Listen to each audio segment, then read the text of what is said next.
खुश आमदीद है आपका इस चैनल पर फसीह कलाम के साथ रज़ी के साथ। आज हम ऐसी शख्सियत के बारे जानने की कोशिश करते हैं जिन्होंने सारी ज़िंदगी उर्दू के खातिर सर्फ कर दी। उर्दू का मुसाफिर है यही पहचान है उसकी, उर्दू का मुसाफिर है यही पहचान है उसकी, जहाँ से भी गुजरता है सलीका छोड़ जाती है। बाबा उर्दू मौलवी अब्दुल हक उर्दू ज़बान के उन शदायु में से थे जिन्होंने सारी ज़िंदगी उर्दू के खातिर सर्फ कर दी।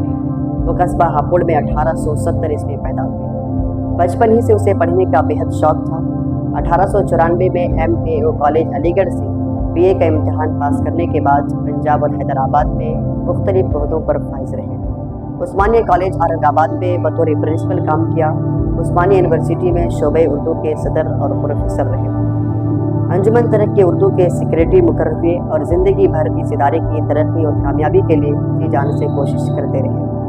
अंजुमन की जानिब से मौलवी अब्दुल हक की इदारत में एक सहमाही रिसाला उर्दू जारी हुआ, जिसने तहकीकी, इल्मी और अदबी मैदान में नुमायां कामयाबी हासिल की। अलीगढ़ यूनिवर्सिटी ने DLT और हैदराबाद यूनिवर्सिटी ने LLD का डिग्रियां देकर उनके इल्मी खिदमत का एतराफ़ किया है। आज़ादी के बाद वो पाकिस्तान चले गए और 1961 में कराची में उनका इंतकाल हो जाता है।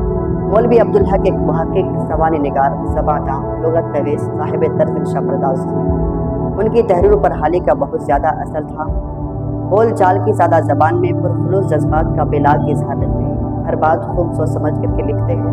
ज़बान में उलझाव नहीं। मुश्किल ज़बान लिखने वालों को उर्दू का दुश्मन कहते थे। उन्होंने बहुत सारी तदवीन, कदीम किताबों की तदवीन, तरतीब और इशाअत पे उनका नुमायां काम रखा है। इस जैसी तमाम वीडियो को देखने के लिए ज़्यादा से ज़्यादा शेयर करें, चैनल को सब्सक्राइब